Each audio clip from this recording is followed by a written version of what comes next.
Hello friends, welcome back to my channel. আশা করি তোমরা ভালো আছো, আমিও ভালো আছি। আজকে তোমাদের সঙ্গে একটা সিম্পল জেলি রেসিপি শেয়ার করব। তোমরা দেখতে থাকো, ভিডিওটাকেও স্কিপ করে যাবে না, পুরোটা দেখবে, তাহলে খুব ইজিলি তোমরা রেসিপিটা করতে পারবে। দেখতে পাচ্ছ একটা জেলির প্যাকেট নিয়ে নিয়েছি। জেলির প্যাকেট বলতে এটা হচ্ছে jelly powder, mango jelly powder. নানান রকম ফ্লেভারেরই হতে পারে, ম্যাঙ্গো আছে, অরেঞ্জ আছে, নানা রকম ফ্লেভার আছে।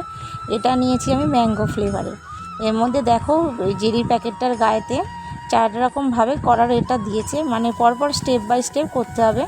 তো আমি পুরোটাই তোমাদের দেখাবো, তোমরা কেউ স্কিপ করলে কিন্তু বুঝতে পারবে না। পুরো ভিডিওটা শেষ অবধি তোমাদের কন্টিনিউ করতে হবে। প্রথমে এই দেখো প্যাকেটটা আমি কেটে নিচ্ছি। ভিতরেই রয়েছে জেলির যে পাউডারটা, সেটা রয়েছে। এই পাউডারটা আমি এবার কাঁচির সাহায্যে কেটে নেব। চলো দেখি, কেটে নেওয়া যাক প্যাকেটটা।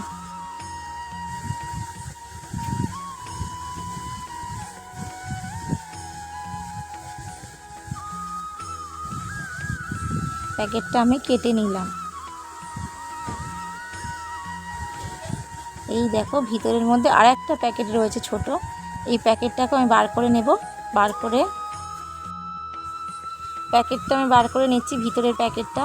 এই ভিতরের প্যাকেটটাকেও আমি কাঁচির সাহায্যে কেটে নেব। দেখো জেলি প্রিমিক্স লেখা রয়েছে, কারণ ওই জেলি পাউডারের যে ডাস্টটা রয়েছে তার সাথে এই প্যাকেটের মিশ্রণটা দিতে হবে কেটে। এটাও আমি কাঁচির সাহায্যে কেটে নিলাম।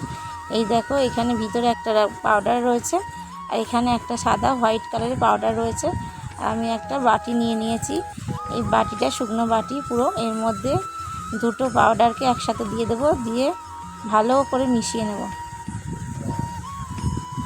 একটা প্যাকেট ঢেলে দিলাম। আর হোয়াইট যে ডাস্টটা রয়েছে এটাও আমি দিয়ে দিচ্ছি এর মধ্যে, পুরোটাই দিয়ে দেবো। এটা 90 গ্রাম রয়েছে প্যাকেটটার মধ্যে, নিট ওয়েট 90 গ্রাম। পুরো প্যাকেটটা দিয়ে দিচ্ছি। এটা হচ্ছে একদম সাদা হোয়াইট কালার, আর আগে যেটা দিলাম ওইটা হচ্ছে হালকা একটু অরেঞ্জ টাইপের কালারটা পাউডারটা। দুটো পাউডার একসঙ্গে মিশ্রণ করে নেব ভালো করে। দেওয়া হয়ে গেছে। আমি হাতের সাহায্যে এবার পাউডারটাকে ভালো করে মিশিয়ে নিচ্ছি। দেখো কি সুন্দর, আর একটা সুন্দর একটা স্মেল বেরোচ্ছে। যেহেতু আমের তো, বাটিটা ধোয়ার পরে মনে হয় একটু একটু জল ছিল বাটির মধ্যে।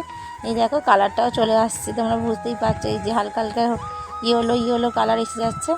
এই যে দেখো মিশিয়ে নিয়েছি। তারপর এই যে এখানে একটা একদম পরিষ্কার সাদা জল রয়েছে, নর্মাল ওয়াটার 500 ml দেখতেই পাচ্ছ।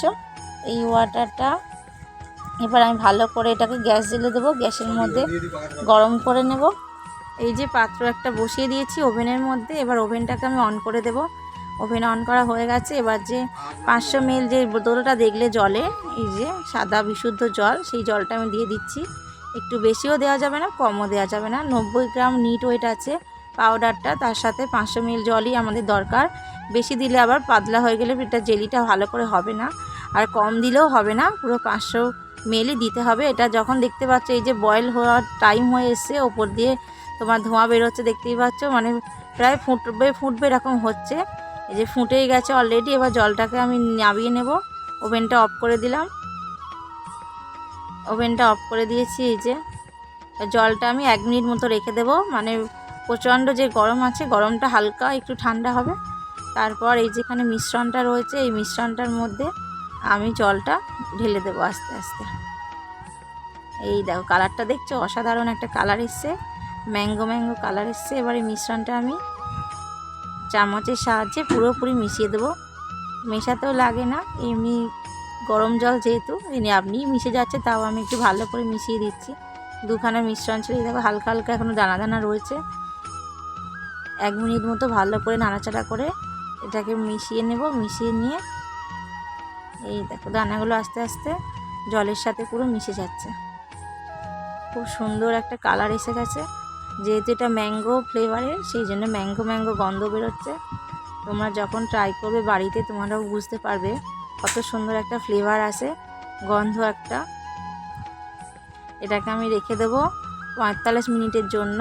একটা থালা চাপা দিয়ে রুম টেম্পারেচারে রেখে দেবো 45 মিনিট। 45 মিনিট পর আমি আসছি।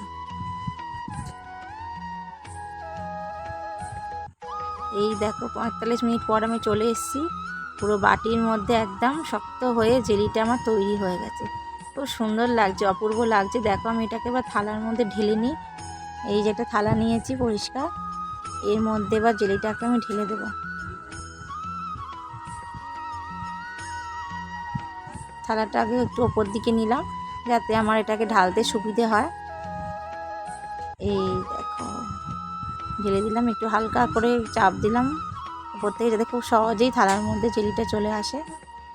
এই দেখো, ওয়াও, দারুণ হয়েছে, দারুণ, অসাধারণ হয়েছে। তোমরা দেখে বুঝতেই পারছো পুরো বাটিটা শেপে হয়ে গেছে, থকথকে পুরো জেলি। কেমন লাগলো রেসিপিটা তোমরা কমেন্টে জানিও। তোমরাও বাড়িতে প্রায় ট্রাই করো। আমার তো ভীষণ ভালো লেগেছে, বাচ্চাদের জন্য খুব ভালো একটা জিনিস, ওরা খুব পছন্দ করে এটা খেতে। আমাদের বাড়ির বাচ্চা তো খুবই পছন্দ করে। তোমরাও ট্রাই করো তোমাদের বাড়ির বাচ্চাদের জন্য, তারাও খুব খুশি হবে। সবাই ভালো থেকো, সুস্থ থেকো, টাটা।